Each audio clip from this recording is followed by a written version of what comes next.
Thank you.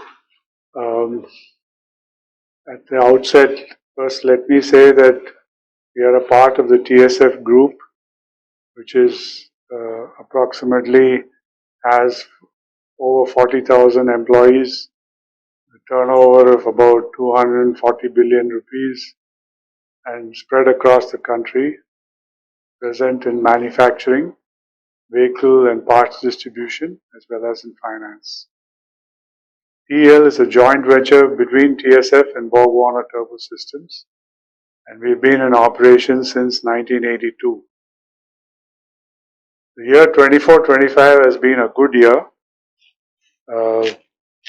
We saw a very strong uptake of SUVs, MUVs, MPVs, and that has been the main driver of our business. And customers like Mahindra, Tata Motors, Hyundai, Kia kept our flag flying. And as you know, we are also supplying turbochargers to Ford India for their export requirements. They assemble engines in Sanand, Gujarat for exports to Southeast Asia and Pacific markets. We continue to supply them this year also. And with all of that put together, the OE numbers have been fairly strong. Aftermarket has also registered impressive growth. We have increased our coverage, and there's also been significant growth in the OES business. Exports continue to be stagnant because of the churn in the global markets due to emission rules and other changes. Our primary exports are to the European markets. We export a whole range of components, bearing housings, turbine housings, core parts for the turbocharger. And all of that put together is amounting to about 250 to 300 crores, around that number. It's about 10% of our business. But that business is sort of stable. I wouldn't say it's growing, due to the fact that in the European scenario, certain powertrains are coming in and others are being phased out. So as we get new business, we lose old ones. So that's how it's panning out. But overall, I think we have clocked fairly robust growth in profitability, owing to the fact that we have managed to control our material costs and other variable expenses, although sales has not grown to the extent possible. We foresee a similar pattern this year, but we see changes in segments. As we have observed, CNG is showing an uptick in the domestic market, and we expect more sales in CNG platforms, both in commercial vehicle and passenger car. And that will come at the expense of gasoline mainly, and in the passenger vehicle, and diesel in the commercial vehicle. The commercial vehicle segment as a whole has been flat, as has been the off-highway and tractor segment for us. We are not that significant in the tractor market, but we do supply a lot of off-highway requirements. So overall, I think we have nothing much to complain about in the year 24-25. In the global scenario, the tariff regime is a worry for the industry as a whole, because it has secondary repercussions in other markets also. So if tariffs are imposed on a wide range of countries, then what happens is the OEM sales in those countries dampens, and that in turn affects our exports to those countries. Classic example is Europe and the US. So if there is a downturn in the European economy, we are affected. So it's still early days because negotiations are happening as we speak, and we don't know what will be the final outcome of these tariffs. As far as direct exports to the US are concerned, the industry is bracing itself. For TL, fortunately, we are not that much exposed to the US market.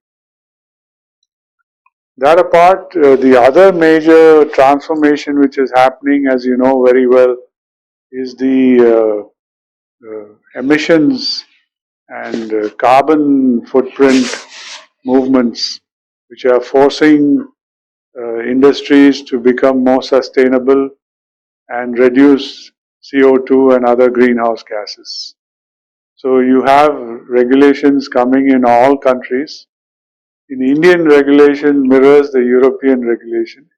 It follows through after a few years. So we had the BS4 followed by the BS6 followed by the BS 6.2, which was roughly following the Euro 4 and Euro 6 regulations. Next would be the Euro 7 and subsequently the BS7. We are also aligning with the global test cycle procedure, the worldwide light vehicle test procedure, which is making the testing cycles more stringent.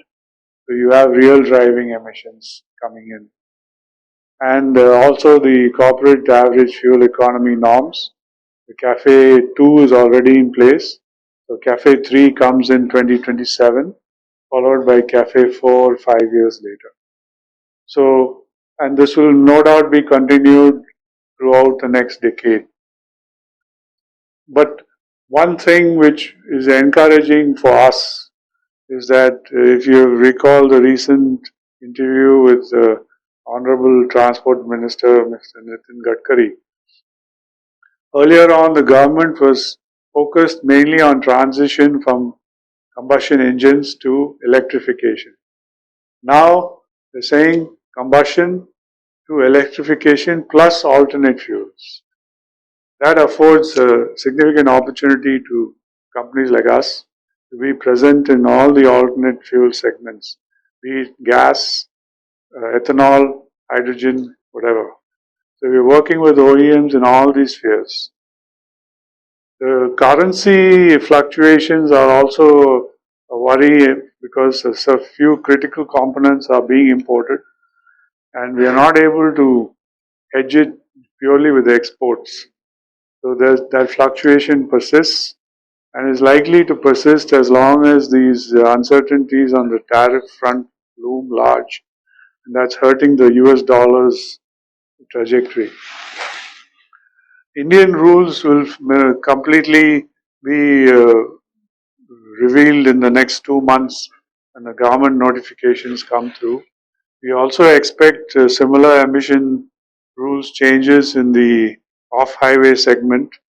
CPCB 4 has been announced. This will be followed by CPCB 5 in 2030.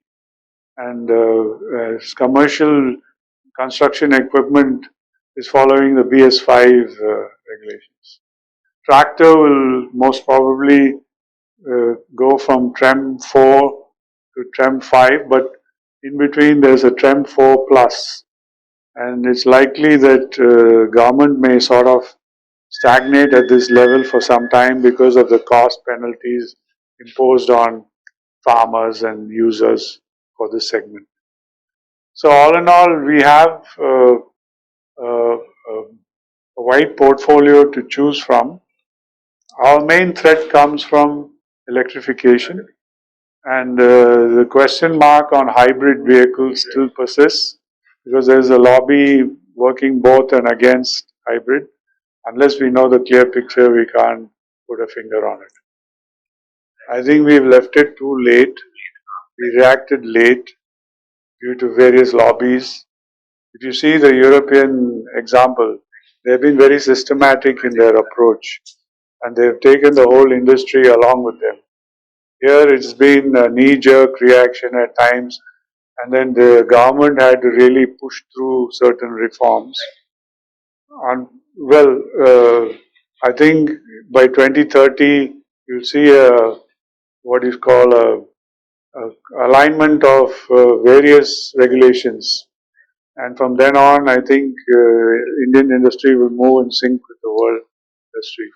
That is, if you take Asia, China, Japan, India, and Europe will be sort of in sync. America is on a different planet. We can't predict anything about that. But these four regions will be sort of. You've noticed Australia is at one go moving from Euro 4 to Euro 5 to Euro 6 and probably Euro 7. It's probably easier for those countries because they don't manufacture any vehicles. They only import cars. So they're moving very fast. So in India, because we have to take the OEMs and the supply chain along with the journey, it becomes imperative to move at a staggered pace, and which is why the government is giving those 5 years for the industry to adjust, and also for infrastructure to be created for the alternate fuels, electrification, whatever is coming in. Alternate fuel per se, we are talking, government is now discussing flex fuel, CNG and green hydrogen or grey hydrogen, whatever it is. From the technology perspective, we see there are two approaches which can happen with regard to hydrogen. One is using this hydrogen on the internal combustion engine and using the green hydrogen on fuel cells. So these are the two options available for the hydrogen gas. So as TL, I think we have a technical center in Mannheim who is doing work on compressors which is primarily can be used on the fuel cells, and this is a very specially developed compressor where the compressor has to work without any oil. That means that an oil-free compressor which has to be run, and this got developed together with our Mannheim office. I think we have already supplied few samples to a Netherlands-based company. So we have a technology available for fuel cell, which is air compressor, which is primarily a motor driving a compressor, but this motor is driven at 140,000 RPM with foil bearings. The foil bearing development, the permanent magnet machine, and although the corresponding arrows have all been developed locally, and that way we are future ready. So I think with a lot of focus by government on converting the solar energy to green hydrogen and store it and use it for industrial and other applications, there is a possibility that this can also come in for mobile. And if the fuel cell stacks become affordable, then we have a very good option. So we are already future ready even for next 5 years. That is one. And on the other hand, the ICE version, hydrogen ICE. So the turbocharger is already available, and we are working with already 3 to 4 OEMs on using this hydrogen ICE hydrogen. And we are now fine-tuning our, let's say, technology to suit this hydrogen application. For example, going from a regular waste-gated option to a variable turbine geometry option, and from a variable turbine option to a regulated two-stage option. All these are now in pipeline, and we are working with various options. And the advantage is now we have also the support from our joint venture partner, who can also supply, and I would say we are synergized in that sense. The technology know-hows are all available from there, and also we have a office in Bangalore, a tech center with 15 people who are working on complete simulation activity, who supports the aero development, any other, let's say, material development. All those activities are done by the Bangalore office. That was established about 7-8 years ago. So I think we are I think we are in sync with the technology which is available elsewhere in the world, Also, we have our own technology base where we can cater to the needs. And but on the alternate fuel side, CNG, we are the largest suppliers now for the fast car CNG version and also the commercial vehicle. So sometimes the material development has to be carried out, and we have a vertically integrated facility where the material development can take place. So, we are prepared in all the directions. As I already mentioned, that technology-wise, basically we want to be future ready in terms of we are basically air management people. So wherever this air is used for either for combustion or generating electricity, we are already there, and we keep we have a good strength of R&D strength where most of these people, they have I think years of experience in doing this innovation, and we keep innovating to see how this product can be moved up to good. We still see that this ICE will exist along with EV for next 20 years.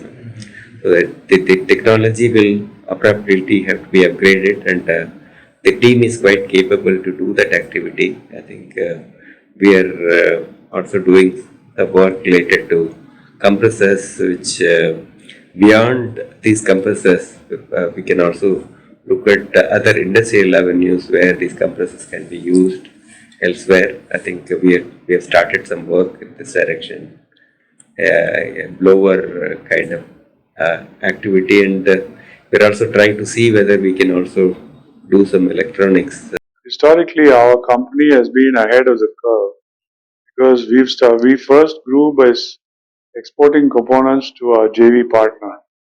And the turbocharger emissions boom started in Europe in the mid 90s when they turbocharged a whole range of diesel engines. And that was followed by turbocharging of gasoline engines. And we supplied millions of components to them, and that helped us to build scale in various components, be it housings, wheels, shafts, the critical components. So when the Indian market was due to take off, all we had to do was ramp up our assembly capabilities. We already had the scale on components. Will be able to explain to you clearly how the journey took place? We almost 4 decades back, around 1985-86, we started when there were only a couple of cars in this country. We started manufacturing turbochargers in those times. Ashok Leyland was one of our first customer. So our collaborator S12 KKK was so happy with our quality and our basic ethics and values. If you shake hands, that's done. You don't need a document. That's how we have developed a relationship. Those typical TVS culture and values and ethics are very strong, and it aligned with the German partner. That's how we grow. See, if you remember in 1987 and all, we never had any quality, high precision making company in this country. So traditionally, we started making everything in-house. So whatever was needed for a turbocharger, we started making in-house. Once we started making in-house, our collaborator was quite satisfied with the quality and standards. Those they started importing it from us. So I feel that's one of our biggest strengths, because what was supposed to come to this country 10 years back, we were already supplying, and globally we were getting trained by the Germans. Globally, our standards were getting upgraded. Most of our parts were getting fixed into BMW, Daimler, and Porsche in those days. So our standards were really high, and it was very easy for us when the Indian automobile industry kicked into the BS6 standards. And traditionally, just to link the HR with this, we have our facilities only in very, very remote places. Our first plant was in Pulivalam. Even today, you may not see it in the Google Maps. But the way we have grown that place, we have got a system in place. Our HR policy, the availability of skilled workforce and retaining the skilled workforce is a big challenge for any manufacturing industry for that matter, and especially for foundries. So, but way we have established it there, we recruit boys and girls who have passed their 10th standard within 20-kilometer radius. Our group has got an excellent technical training school. They go through the training school for 3 years. After that, they come into the company fully trained and equipped to run complicated CNC machines. I think currently, if my memory is right, we have about 700 CNC machines running round the clock now. And this year, we will be exporting about 2.5 million parts globally. And our collaborator, BorgWarner, they consider as a premium supplier for high precision shafts, where the tolerance we talk about 2 to 3 microns. So those are our core competence and strengths. So these boys and girls after 10th standard, they come and work with us. Then they pursue higher studies. We support them in doing the higher studies. And many of them have passed their engineering. And now they are almost fit to take any global assignments also. Some of them have gone to Germany for choosing machines, all boys and girls. Imagine a girl 20 years old coming out of the remote village going abroad to Germany for selecting a machine. Some of the prides which we have. And similarly, we have established this facility.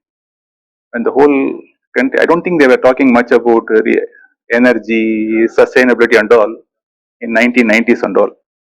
When we established this plant in 2008, we got the LEED's platinum rating for this building. And in 2008, this was the second greenest building in the world. But normally we don't publicize it too much. So that's how we have grown. And the third plant also is in a remote place. That is our biggest strength. Same way, engineers, we take them from good institutes. They get experience in high-end technology. They rub shoulders with the Germans, Koreans, Japanese in all their projects. After that, we sponsor them for higher studies. They go and do the higher studies in premium institutes. They have got tie-up with some of the best management institutes here. Most of them have become general managers and vice presidents in the company now. So that has been our good mix of technology and HR policies, which has really helped us. And see, as you know, nowadays people are talking about traceability, penalty, warranty and all. In those days, when you export one container, even if one part is defective in that, the penalty is so huge. So our traceability systems, all the machines are connected. They can talk to each other. And the quality is nothing visual quality, it's dynamically, statistically controlled quality is there. Predictive maintenance, we are almost 10 years doing the predictive maintenance in most of the machines. So that has helped us to sustain the leadership position. I think we have about 68% of the market share now. And coming to sustainability also, I think this year 70% of our power is from green energy.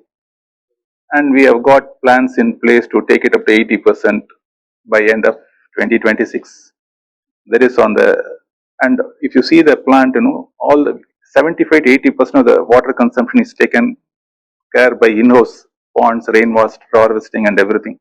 We don't use the water from outside sources, we don't buy water, we don't do any of those things. And 100% of the packing is reusable. We don't waste any packing. We have got a system in place where collection is done automatically and reuse. 100% of the packing material reused now. To take it one step further, any wooden box or anything which comes to our plant, we have got a full-time 2 carpenters working in the company. They have converted into tables and chairs, and we move to the public schools and various schools in and around us. And one more ambition is, currently about 25% of the employees are women, local women, and we have got plans in place to take it up to 35% in 1 year. By 2027, we should be at least 40% women. That is one of the prime goal we have. In addition to that, we work with some organizations who train differently able people, like Worth and other things. So the trained differently able people, we take them in the organization. We modify the machines to suit the capability of the individuals. Like if a guy has got a deficiency in hand or line, we change the controls to the leg or to the controls to the hand. And by end of year, about 3-4 cells will be fully operated by differently able people. And since we are in the village, we take care of the local community also. For example, all the RO water from the nearby villages is by our plant. We maintain the plant also. And we work with organizations who run evening schools for senior citizens. Some of our employees go there voluntarily to take Maths class, English class, and some moral science. Moral science is one of the most important things which is missing today. In my days and all, we used to have moral science class at least 2 hours every week. So that we have initiated those, and almost I think 20 villages we run these schools. And our biggest faith is, if you change the standard of living of one woman, the next generation is taken care. So that is our direction which we are taking in these social activities and environment. Because the journey is checkered. In certain areas we've come a long way, in others we are still to catch up. In electrification, we have some distance to go. So, along with all the onboard diagnostics, other visual aids, they still have some ways to go. On the conventional powertrains, especially in the small engine category, India has caught up with the rest of the world, especially in the small gasoline engines, diesel engines. I wouldn't be surprised if we become a kind of a mini hub in the coming years for exports to Asian markets. But the unfortunate part is that since the transition is happening, we have to simultaneously transition to electrification as well as capitalize on our combustion engine strengths, which isn't going to be easy. It's going to be a tricky exercise. We still need to control our costs. We find that China is very competitive, especially if you look at Southeast Asia. You see the scenario being played out there, and also now the tariff regime imposes more penalties on us. So I think more and more we have to bring the technology into the Indian market and upgrade skills in India and give better products to the Indian consumer. That's the only way we are going to grow in the future. It can be affordable. It can also be the upper end luxury segment. And in the affordable segments, if you look at 2 and 3 wheelers, rapid transformation is happening. And the kind of transformation that is likely to take place in India in the next 10 years, you may not see in many other countries in the world. In the 4-wheeler segment, we'll probably follow what the rest of the world has already done. Significant opportunity. Whatever we have gathered, in the medium and heavy commercial vehicle segment, the stationary engine, off-highway and tractor, there is no getting away from diesel powertrains. You will have some element of natural gas, whether it's compressed natural gas or liquefied natural gas, but predominantly it's going to be diesel. You may have electric buses in cities, but the commercial transportation will be diesel for some time to come. We also see developments in H2 ICE and a little bit in fuel cell. And these will be in pockets where the hard to clean industries will adopt hydrogen as part of their sustainability and green transition. And in that ecosystem, there will be hydrogen available, and the trucks which go around that area may be converted to hydrogen. Like Reliance is doing projects, Adani is doing projects, others may also follow. So there's opportunity for hydrogen there. But for cross-country traffic, there's no getting away from diesel and gas. So in these areas, we are there. And as the commercial market grows, we'll grow along with it. And we have to be competitive and adapt to the changing conditions. In hydrogen, we have an opportunity to be a leader because it's the first time it's coming anywhere in the globe, especially H2 ICE. So we have an opportunity to be a leader and not a follower. It's exciting. The manufacturing wise, since we make most of the critical components, our reaction times are much better, and we have got the system in place. What we have done is, we have established a robot system with all the TPM and Six Sigma practices in place. From that point, it's very easy for the next level line people to take it forward. That's number one. Generally, we are ahead of the curve. For example, we have got an installed capacity about 2 million turbochargers. The way it is going this year, we will close at about 1.85 to 1.9 million. That's what it's happening. We are still, after COVID, we have grown 20% each year for 3 years, and this year also we will grow by when the whole industry is flat, we will grow by at least 5 to 6%. So manufacturing wise, we are ready. And one more thing, we are supplying to 2-stage and 3-stage turbochargers for the European market. To that extent, technologically, we are much ahead. When it comes to India, we will be at least 5 years ahead of the technical requirement of this country. Number one. Number two, gasoline we have been supplying to our collaborators for a long time. When the full gasoline get turbocharged, we will be ahead of the Indian market on the technical side. So generally, we have capacity up our sleeve. Our culture has been have the capacity and go after the market, not get something and then put the capacity. That has been our traditional, for 40 years we have been following. We have about 10 machines ready with capacity, go after the business, fill the 10 machines in 1 year. That has been our DNA for 4 decades. So that we are generally, never our customer has felt. And one more question what we wanted, 2-3 businesses globally, we won only on quality and technical capabilities. We were price-wise, we are slightly pricier than our competition. Still, I remember the one statement what the buyer chose. Okay, if you give it to TL, we can forget about the deliveries and we can forget zero quality issues, zero delivery, and you need to pay a premium for that. So that's how we have won couple of business recently. So as far as capacity is concerned, we are fully set and we can start hitting the ground as soon as whichever direction market takes, either it is hydrogen or gasoline or ethanol, we will be up and running. I think it's in line with the group's culture. So we've been extremely prudent financially. We've not over leveraged at any point in time. And even now, while we know that we need to have capacity ahead of time, I think we make very prudent choices about when we invest and what we invest in. So, and the group, or at least this company, doesn't have the pressure of living quarter to quarter.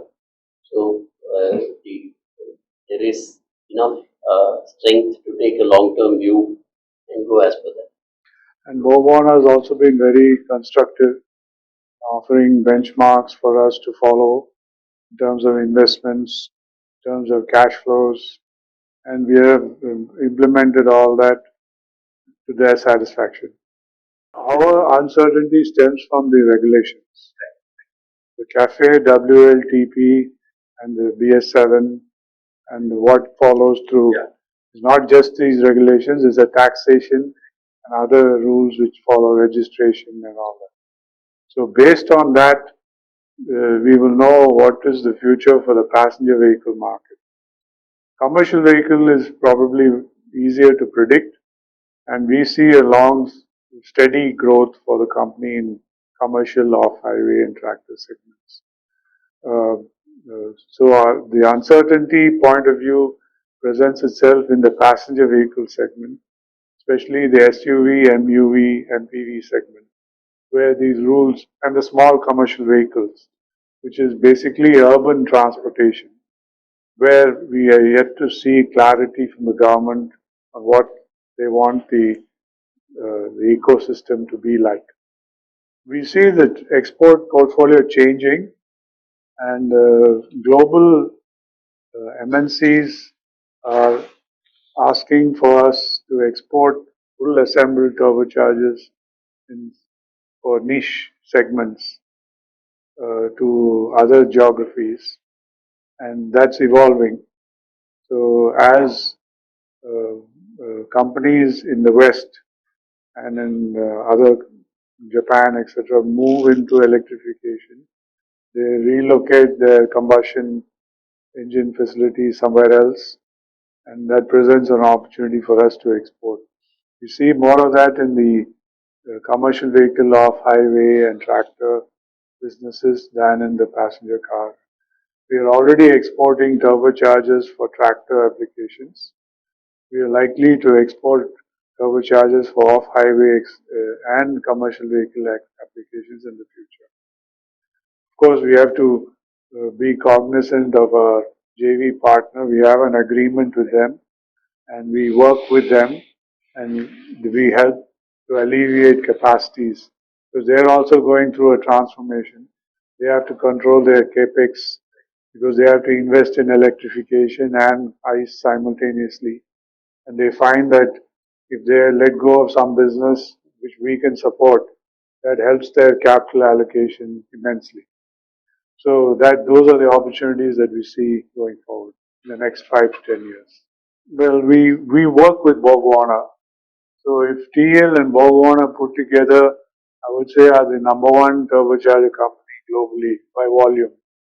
This can change from year to year, but we are undisputed number one company in India, and with this coverage of gas, hydrogen and diesel, that's our ambition going forward.